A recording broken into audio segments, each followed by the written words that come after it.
Olá, meu querido! Olha que aula bacana que a gente chegou agora, hein? Hora de montar a lista de materiais necessários para começar a colocar a mão na massa definitivamente aí no próximo módulo, tá? Eu vou te explicar em detalhes cada materialzinho que será usado e também por que a gente precisa escolher e analisar um por um, tá? Eu também vou mostrar as ferramentas básicas que um eletricista precisa para fazer uma instalação elétrica completa, como essa que eu estou propondo para vocês aqui no treinamento, tá?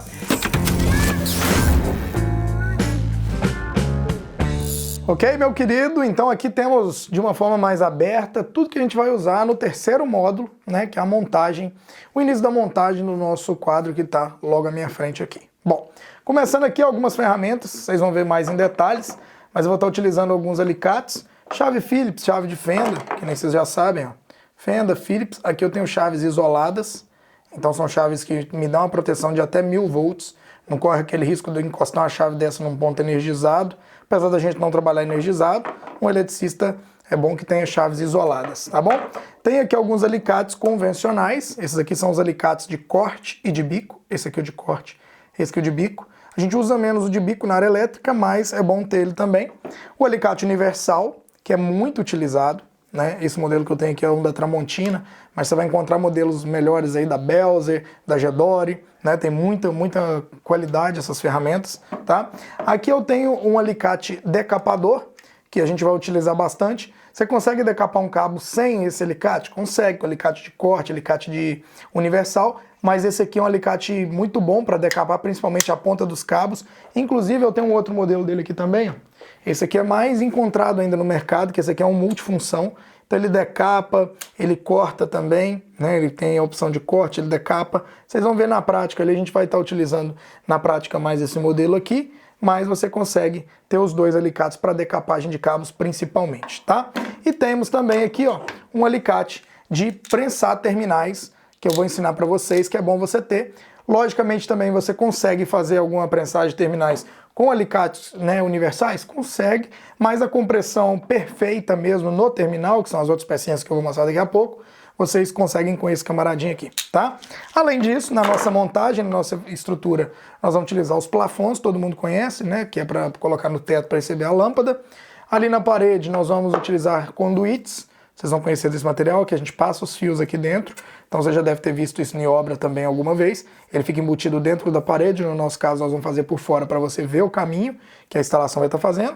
E as caixinhas tanto de teto quanto caixinhas de parede. Essa aqui chama caixinha octogonal, que ela tem, se você for pensar aqui, ela tem 8 lados, né, olhando por dentro aqui. Então ela é octogonal, esse modelo, tá? Ela é redondinha mesmo. Aqui ela tem 8 lados. E essa aqui é a caixinha 4x2. Ela é 4 polegadas por 2. Tem ela 4x4 também, que ela é toda quadradinha, tá bom? Tem alguns detalhes aí. Além desse material, nós vamos utilizar as plaquinhas, né? São plaquinhas modulares, essa linha que eu estou usando da Tramontina. Então vamos ter para interruptor, tomada dupla. Aqui vai ser uma saída para chuveiro também com um pino cego. Aqui, ó. Aqui nós temos as teclas dos interruptores, tá? A gente monta essa tecla no interruptor, que é bem prático, ó. Tirou a plaquinha, é só encaixar aqui, ó. Deu um clique, tá pronto, tá? E aqui eu conecto os cabos, vocês vão aprender também no módulo 3 aí, tá? E aqui temos as tomadas, 20 amperes para cozinha. Na hora de instalar eu explico a diferença dela de 20 para de 10. São módulozinhos que encaixam daquela mesma forma. Esse aqui só tem um pino mais grosso. Então também já deve ter se deparado com a situação de precisar de conectar um pino mais grosso na tomada e ele não entrar, né? Aí ficou usando aqueles adaptadores que lá não presta. Aqui uma tomada com furo para saída do chuveiro, tá? Um módulozinho, tudo igual, né? E aí nós entramos na montagem do quadro, que está no final do módulo 4 aí, que já é, perdão, do módulo 3, que já é mais a finalização, uma aula especial de finalização, que é a montagem do quadro de distribuição. Aqui nós temos um quadro que a gente vai utilizar ali, tá? Esse quadro, ele é da Tigre, da marca Tigre, ele já vem com barramentos, que eu também vou explicar. Esse aqui é barramento que a gente pode usar para neutro, para terra. Vem com trilhos, eu vou explicar também esses trilhos, todos os detalhes, tá? E aí dentro desse quadro, a gente coloca os disjuntores, que vocês já viram, né, o dimensionamento dos disjuntores. Isso aqui é para proteção contra curto-circuito e sobrecarga. Então se o cabo de fase ou de neutro, por exemplo, encosta, esse aqui desarma. Ou se esquenta demais, por exemplo, se botou um chuveiro muito forte, quem tem que desarmar e proteger para não pegar fogo é o disjuntor. Então, basicamente, o disjuntor é para isso. Se ele está desligando, ele está protegendo. A função dele é essa, tá? E também nós temos o disjuntor geral, que a gente vai colocar no quadro, conforme o nosso dimensionamento. Na hora de eu estiver montando, eu vou mostrar para vocês o disjuntor geral. Temos esse camarada aqui, que é o DP, ó, esse aqui é o DR, tá? Qual que é a vantagem de o DR? Isso aqui é obrigatório. Ele protege contra choques elétricos. Então, com esse dispositivo instalado na sua casa, se alguém encosta no tomada ou encosta num fio desencapado e começa a tomar um choque, ele sozinho desarma. Ele é automático. O dispositivo de seccionamento automático, conhecido como dispositivo DR, ele protege contra choque. Ele é obrigatório a instalação e eu vou ensinar a instalar ele junto no quadro também. E temos esses caras aqui, que são os DPS aqui, ó. Esses aqui são os DPS, a gente vai usar um para cada fase nesse circuito nosso. Esse aqui é da marca Schneider. Esse aqui protege contra surtos elétricos, ou seja, os raios, tá? E qual que é a vantagem de ter o DPS? Se cair, por exemplo, um raio, e tem outros modelos também, outras formas de surto, mas vamos falar de raios para você entender. Se cair um raio, o DPS, ele escoa isso para o aterramento e não deixa esse raio entrar dentro da casa e queimar seus equipamentos. Então ele protege, ele entende que chegou um raio ali, ó, e joga. Então ele é um belo protetor. Tem ele da marca Clamper também, aqui, ó. Esse aqui é um outro modelo da Clamper. E aí na hora de instalar eu ensino para vocês. A gente tem da Schneider e da Clamper aqui, tem vários fabricantes, tá? Além disso, como componentes do nosso quadro, a gente vai anilhar. Aqui, ó, tenho várias anilhas também, aqui, ó. Isso aqui é para identificar os circuitos. Você lembra que lá no quadro a gente colocou circuito 1, iluminação, circuito 2, tomadas e por aí vai? Pois é, a gente tem que anilhar no quadro também para identificar conforme a leitura do quadro, tá? E aí aqui tem terminais, que são para conectar a ponta dos cabos, vamos falar assim, nas tomadas, nos disjuntores. O cabo, como ele é flexível, ele fica cheio das perninhas. Então quando a gente põe um terminal desse e comprime com esse alicate aqui, ó, vocês vão aprender também na prática, tá? Tô só antecipando aqui. Quando você comprime com esse alicate esse terminal na ponta do cabo, o cabo não fica aqui cabinho solto. Você já viu quando põe na tomada o fio e aí fica sobrando cabinho para fora? Pois é, a função desse terminal é não deixar acontecer isso e melhorar uma conexão elétrica que dura muito mais tempo. Então eu vou ensinar isso, tá? Além disso também tem o barramento. Esse cara aqui é o responsável pela distribuição, sem eu precisar de fazer aquelas pontes de cabos, né? Então eu coloco esse barramento aqui, ó, dentro dos meus disjuntores e se eu energizo um, ele já energiza todos os outros, porque isso aqui na verdade é uma barra de cobre aqui dentro, nada mais, nada menos, cheia de dentinhos que você colocou um cabo aqui junto com ele, com um terminal específico, ele alimenta todos os outros. Você vai aprender isso na prática também. E tem um isolador para barramento, que se você não está usando, por exemplo, acabou o espaço, você coloca esse isoladorzinho aqui, ó, dentro do barramento e simplesmente você não precisa de... Você já isola para não ter nenhum risco, porque esse cobre aqui é uma parte energizada, tá? Além disso, tem umas tampinhas dos quadros, que vocês vão ver depois.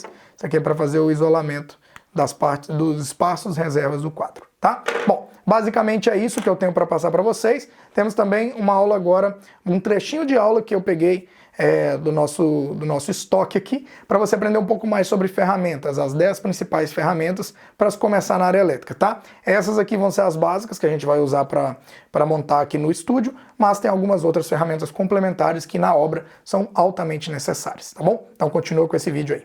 Como em qualquer outro ramo, né, na área elétrica é bem difícil também saber quais ferramentas a gente deve comprar para iniciar na profissão. Por isso, hoje nós da Engeral resolvemos fazer uma listinha aqui, ó, com 10 ferramentas para ajudar eletricistas iniciantes e até mesmo quem já é velho de guerra aí, né, no ramo, para decidir qual ferramenta vai ser mais necessária para começar a trabalhar. E o melhor, hein, eu já fiz um levantamento de preços também do que eu tenho aqui na minha mesa para você programar e para caber no seu orçamento. Fica ligado. A primeira ferramenta que eu considero essencial aqui, ó, é um kit de chaves de fenda e Phillips, tá? De preferência, compra chaves isoladas, né? Que é isolada por completo, o cabo e a haste. E também de marcas conhecidas. Esse jogo verde meu aqui é da Tramontina. Já esse vermelho aqui atrás, ele é da Gedore. Então, assim, em média, um custo de um jogo desse com 6 chaves fica em torno de R$70. Então vale a pena. A segunda ferramenta que também é fundamental aqui é um jogo de alicates, tá? Um alicate universal, no mínimo um alicate de bico e um alicate de corte, tá? E também procure por marcas boas, como Belzer, como Gedore, e também dê preferência para isolação de 1000 volts, tá? Em média, você vai pagar num kit desse aqui uns R$150 por aí, tá? Já a terceira ferramenta essencial é quem? O passa-fio, ou também sonda guia para passar cabos, né? O pessoal chama de guia e tal. Sem ela é impossível você passar cabos dentro dos conduítes. E eu recomendo você ter dois tamanhos diferentes, tá? Uma sonda com 10 metros e outra com 20 metros. E outra coisa também é optar por sondas que tem alma de aço. Dentro dela tem uma alminha de aço. Essas sondas duram mais na obra e evita também a quebra delas precoce aí, dá mais torque para puxar os cabos. Essas aqui, por exemplo, eu não tenho opção de marca não, tá? Eu sempre comprei aquelas que tem alma de aço. Em média, as duas sondas aí vão custar uns R$40 as duas juntas, tá? Bom, então até aqui nós já temos 3 ferramentas, né? Vamos para a quarta ferramenta então. A quarta ferramenta que eu considero é um jogo de chaves combinadas. Cara, esse aqui meu é Xing Ling. Eu paguei 30 conto nele, ó. Mas ele já tá comigo aí já tem 5 anos, né? E a chave também, ó, ela é catraca. Então assim, tem vários canhões aqui, ó. Isso aqui ajuda demais. Se você não tiver condição de comprar um desse aqui, custa só R$30, mas se você quiser, compra também a chave de boca. Apesar de eu achar que ela custa mais caro, né? Mas esse aqui, ó, eu acho melhor. E tirando que a catraca ajuda demais a gente fazer um serviço mais rápido. Tem conector que só é possível fechar com chave de boca. Com chave combinada, que nem essa aqui com canhão. Então, é bom ter um kitzinho desse aqui, tá?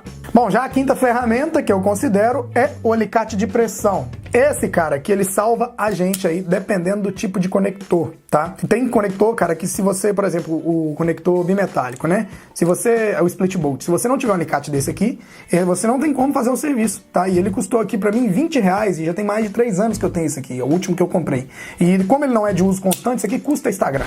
Estragar não, custa estragar. Vale muito a pena, 20 conto só. Bom, quanto à sexta ferramenta, então, que eu considero essencial é quem? Boa e velha trena, tá? Bom, de preferência, uma trena aí de 8 metros ou 7,5 metros. Essa aqui minha é de 8 metros, tá? E que ela tenha também trava de segurança, gente. E, se possível, compra ela aí com, no mínimo, 25 milímetros de largura, tá? O custo de uma trena boa no mercado é R$35 mais ou menos, que nem essa aqui, tá? Já a sétima ferramenta essencial para iniciar no ramo é quem? O arco de serra. Eu gosto muito da marca Starrett, tá? É uma ferramenta muito utilizada aí para cortar eletroduto rígido, eletroduto galvanizado, barramento, enfim, tudo que você precisa cortar numa obra, a gente precisa de um arco de serra no mínimo. Então ele é bem baratinho. Desse aqui custa em torno de R$40 no mercado e ele já vem com a serrinha boa da Starrett, então vale a pena, tá? A oitava ferramenta essencial é quem? O nível bolha. Inclusive eu tenho um grandão aqui que eu acho que eu levei ele para nivelar uma sinuca lá na roça e eu não trouxe de volta não. Corta essa parte. Eu vou falar que eu jogo sinuca. Pra que fazer isso?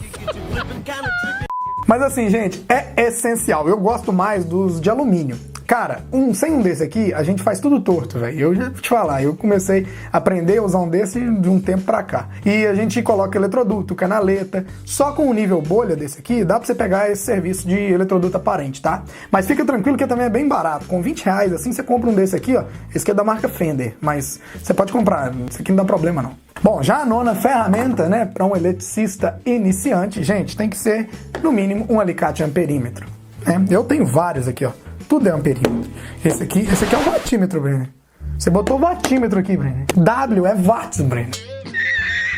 Ó, gente, é porque é muito parecido os alicates, né? O watímetro e o amperímetro, olha aqui, ó.